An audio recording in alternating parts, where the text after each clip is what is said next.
Yo guys, it's your favorite Costa of the Yo. In this video, I'm going to be an official member of the Losers Circle. That's right, I lose. And if you're thinking, why are you posting video of yourself losing? And I've been running around with the Spas 12 all day today trying to get it to gold. That's my new goal for this point in time. And I've realized that, if people want to see a good YouTube video, they're not going to care about what the KD is. They're going to care about action-packed gameplay. And that's exactly what I'm bringing to the table. So I hope you enjoy it. And for the first time ever, I have a topic that I want to talk about specifically. That topic is money. Now, this isn't my needs to do with money. It's not what I want in terms of money. It's about what life has been turning into because of the constant need for money. And the first example I'm going to give to you is Call of Duty Elite. Now, what Call of Duty Elite is an online server where Call of Duty players from all over the globe can sign in and view super detailed, stats, progression, all the things they've gotten with their weapons. I'm pretty sure you can change stuff online, like you can change your classes online and then it'll change in the game. And I think for a year membership it's $60. And really, what Call of Duty Elite is, when you look at the facts, is a detailed explanation of how much you suck.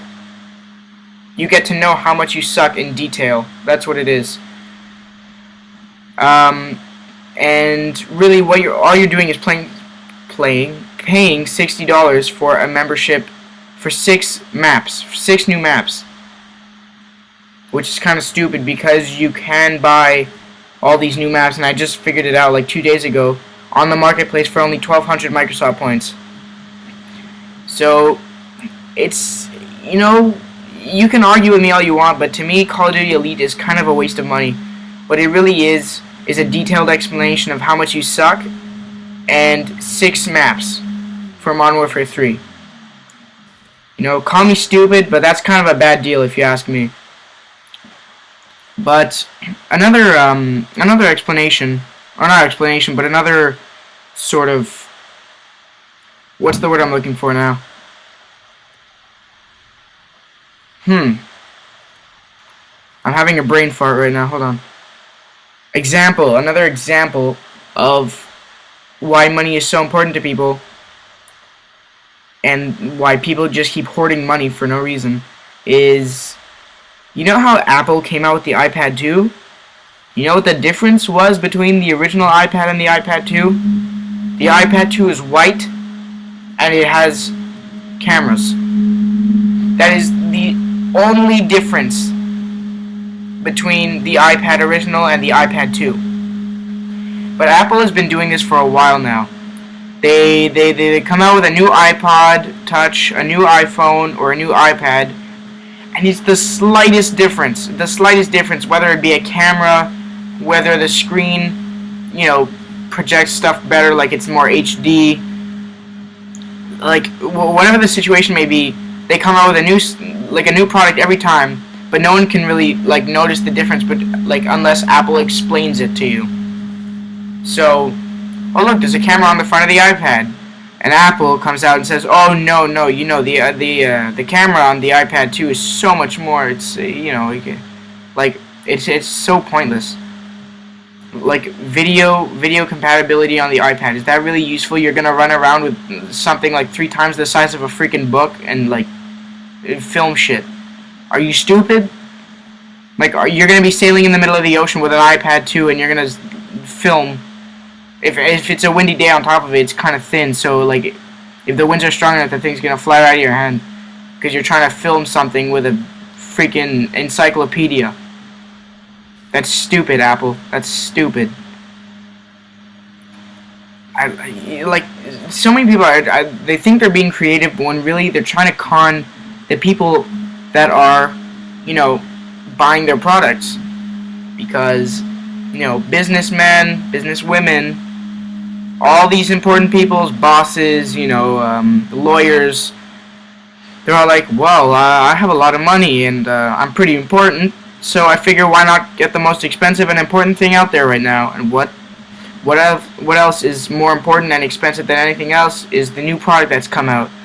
So they're like, I'm gonna buy the iPad 2. I'm just gonna spend money on the iPad 2 for no reason. I'm not even gonna wait for the next one to come out. And I'm not even gonna wait for it to become even more useful. I'm just gonna buy the new thing. And they're stupid because, they've said that in the past, and they've bought in the older versions of stuff, or older models, and have wasted another $400 on what they don't even need. Like, the iPhone, okay, from now on I'm calling it an iPhone. The iPhone 4S, right? There were a couple of changes to that were actually kind of, helpful.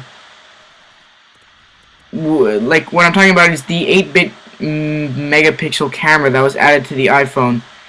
It's now more HD than it was before. Woo! And it records better. And Siri's there. What Siri is basically like you hold the, oh, this guy was so funny. What you basically do is hold the guide button, or the home button, and a screen will pop up. And that screen will have a picture of a microphone on it. What you do is press the microphone, or no, you don't even have to press it. You just hold the home button, and a voice recognition screen pops up. What you do is you can ask it any question you want, and it will, it'll answer for you. And the funny thing about it is that you can give it like numerous voices. You can make it a British guy, or the default is a woman, just like a regular American woman, which is what I use because I don't bother, changing it to a Mexican, Latino guy or British guy. But yeah, I have an iPhone 4S, and I really like it a lot, and I think that's something worth buying. I think that might be the one Apple product that's worth buying. An iPad is very useful very useful too. But if you have the old version and you're thinking of buying the new one, don't. Like, that's stupid. That's pure stupidity. And I don't know how I didn't die here. I'm scared shitless. I'm like, look at that. I was so scared that I didn't know where I was aiming. But anyway, yeah, at the topic at hand, if you have an old model of any Apple product, don't buy the new one unless there's a really good legitimate reason to buy the new one. For example, if the iPad has a USB, port, which will be the first Apple product besides. Oh look, yeah, I forgot to mention that in my videos. If you see a bouncing Betty like I just did, run up to it and go prone, and it won't hurt you. Like, it'll spring up, but it won't hurt you. Like, if you just go prone. But yeah, if you're thinking of buying the new Apple product and you have the old one, I suggest you don't, because it's not going to benefit you in the long run. To be honest, my mom has an iPad. Actually, like, I buy everything from Apple, but I've never actually bought a newer version of what I already have. So my mom has the original iPad. I have, well, we share like a MacBook, not a MacBook, sorry, but an iMac, which is like the big desktop computer. But like, that's the 2008 version or something. I got that for Christmas on 2008 or 9 or some shit. Or sorry, 2010, I'm pretty sure. I don't know. But like, we had never bought an iMac before that. That was the first one we got, so we don't really care. This Christmas I got a MacBook Pro. The first laptop that I've ever had was a MacBook Pro, which is what I'm using now, and I'm pretty sure I've mentioned that in my previous videos. I've never had an iPhone, nor has anyone in my family ever had one. An iPhone, excuse me. So me and my dad both bought an iPhone, and we're pretty set up with the Apple products. Anyway, yeah, we did lose, but it was a pretty action-packed gameplay, and I'm glad I had a good topic to talk about. Anyway,